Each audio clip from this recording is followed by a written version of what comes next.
বন্ধুরা, রোশনাই ধারাবাহিকের advance update নিয়ে চলে এলাম। এর আগের অ্যাডভান্স আপডেটে তোমাদেরকে জানিয়েছিলাম আরণ্যক রোশনাইয়ের সামনে হাত জোর করে বলে, রোশনাই, আমি তোমার কাছে রিকোয়েস্ট করছি, তুমি এই শোয়ের ফাইনাল রাউন্ডে হেরে যাও, গরিমাকে জিততে দাও। গরিমা মানসিক ট্রমায় আছে, গরিমার কনফিডেন্স বাড়ানোর প্রয়োজন। যদিও রোশনাই সাফ জানিয়ে দেয়, স্যারজি, যদি আপনি আপনার জন্য কিছু চাইতেন আমি দিতাম, কিন্তু গরিমা মুখার্জির জন্য এত বড় বলিদান আমি কিছুতেই দিতে পারবো না।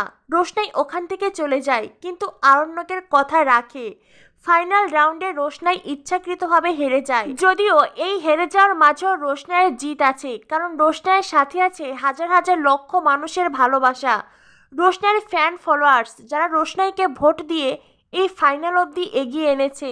তাই তো রোশনাই হেরে যাওয়ার পরেও সবার কাছে কৃতজ্ঞতা প্রকাশ করে। আর অন্যদিকে ট্রফি যায় গরিমার হাতে। গরিমার ট্রফি হাতে পেয়ে বিশেষ অতিথিকে ধন্যবাদ জানায়, আর তারপরেই তার অহংকারী কথাবার্তা শুরু করে। গরিমা বলে, আমার কাছে এই ট্রফির বিশেষ কোনো মূল্য নেই, কারণ আমি তো এই প্রতিযোগিতায় আসতেই চাইনি। আমার মা আমাকে জোর করেছেন, আর এখানকার প্রডিউসার উনিও আমাকে রিকোয়েস্ট করেছিলেন, আর সেজন্যই আমি সরাসরি ফাইনাল রাউন্ডে এসেছি। আর এই প্রতিযোগিতায় আমি জিততাম, এটাই হতো। এই শোয়ে যে সকল প্রতিযোগী আছে তারা কেউই আমার প্রতিদ্বন্দ্বী হওয়ার যোগ্য নয়, তারা তো নতুন, তারা সবে নাচ শিখছে। তাই আমি মনে করি এই ট্রফি আমার হাতেই আসার ছিল। আরণ্যক গরিমার কথা শুনে মনে মনে খুব আপসেট, কারণ আরণ্যক তো বেশ ভালো করেই জানে রোশনাই ইচ্ছাকৃত এই প্রতিযোগিতায় হেরে গেছে, নইলে আজ এখানে গরিমাকে কাঁদতে কাঁদতে বেরিয়ে যেতে হতো। রোশনাই আরণ্যকের দিকে অবাক হয়ে তাকিয়ে আছে।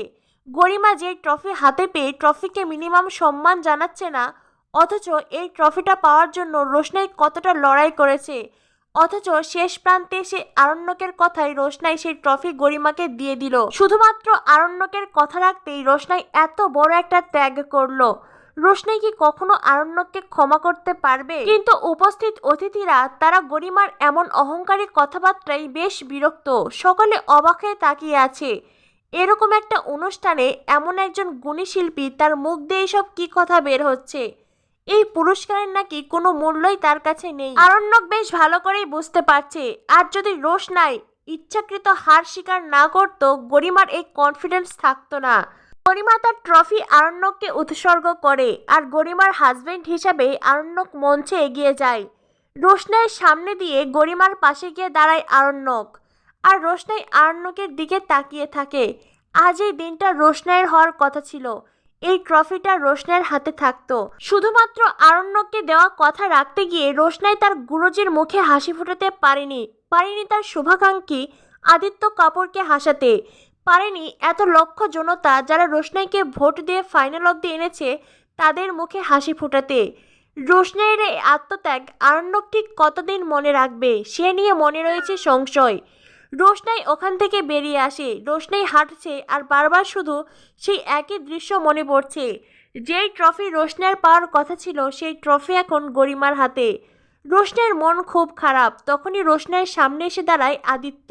রোশনাই সেকেন্ড রানার আপ হয়েছে। আদিত্য রোশনাইকে সান্ত্বনা দেয়। আদিত্য রোশনাইকে বলে, রোশনাই, তোমার সাথে যখন আমার কলকাতায় দেখা হয়েছিল, আমি তোমাকে বলেছিলাম আমি তোমার জন্য কিছু একটা করতে চাই। রোশনাই বলে, তার কোনো প্রয়োজন নেই, আমি নিজের ব্যবস্থা নিজে ঠিক করে নেব। আদিত্য বলে, তুমি কি করবে? তুমি কি আবার বেনারসে ফিরে যাবে নাকি কলকাতায়? রোশনাই বলে, বেনারসে না ফেরার অনেক বড় একটা কারণ আছে, সেই সব কিছু এখন আমি বলতে চাই না। আর কলকাতায় তো আমি ফিরতে চাই না। আদিত্য বলে, তাহলে তুমি কি করবে রোশনাই? এখন তো এই কম্পিটিশন শেষ, তুমি কোথায় থাকবে, কি করবে বলো? রোশনাই আদিত্যকে কোনো উত্তর দিতে পারে না। আদিত্য রোশনাইকে বলে, রোশনাই, আমি এমন কিছু করতে চাই যেটা তুমি ডিজার্ভ করো। রোশনাই বলে, কি? আদিত্য বলে, রোশনাই, আমি ডিরেক্টরের সাথে কথা বলেছি, আমার হাতে অনেক কন্ট্যাক্ট আছে। রোশনাই, আমি চাই তুমি ফিল্ম করো, তুমি অডিশন দাও। রোশনাই প্রথমে ইতস্তত হলেও পরে রোশনাই অডিশন দিতে রাজি হয়ে যায়। আদিত্য রোশনাইকে বলে, আমি যতদূর জানি তোমার গুরুজি তোমার জন্য একটা হোটেলের ব্যবস্থা করেছে, তো সেখানেই ফিরবে তো নাকি? রোশনাই বলে, হ্যাঁ। আদিত্য বলে, তো কি করে ফিরবে? তোমার কাছে কি গাড়ি আছে? রোশনাই বলে, না, এই প্রোডাকশন থেকে আমাকে গাড়িতে পৌঁছে দেওয়ার ব্যবস্থা করবে। আদিত্য বলে তার কোনো প্রয়োজন নেই, তুমি ওদেরকে বারণ করে দাও, আমি তোমাকে হোটেলে পৌঁছে দেব। রোশনাই বলে না না, তার কোনো প্রয়োজন নেই। তখনই রোশনাইয়ের পিছনে এসে দাঁড়ায় আরণ্যক, গরিমা, সুরঙ্গমা, আর ওদেরকে দেখেই রোশনাই নিজের সিদ্ধান্ত বদলায়। রোশনাই বলে আদিত্য চলো। রোশনাই আদিত্যকে একসাথে দেখে হিংসায় জ্বলে যায় আরণ্যক।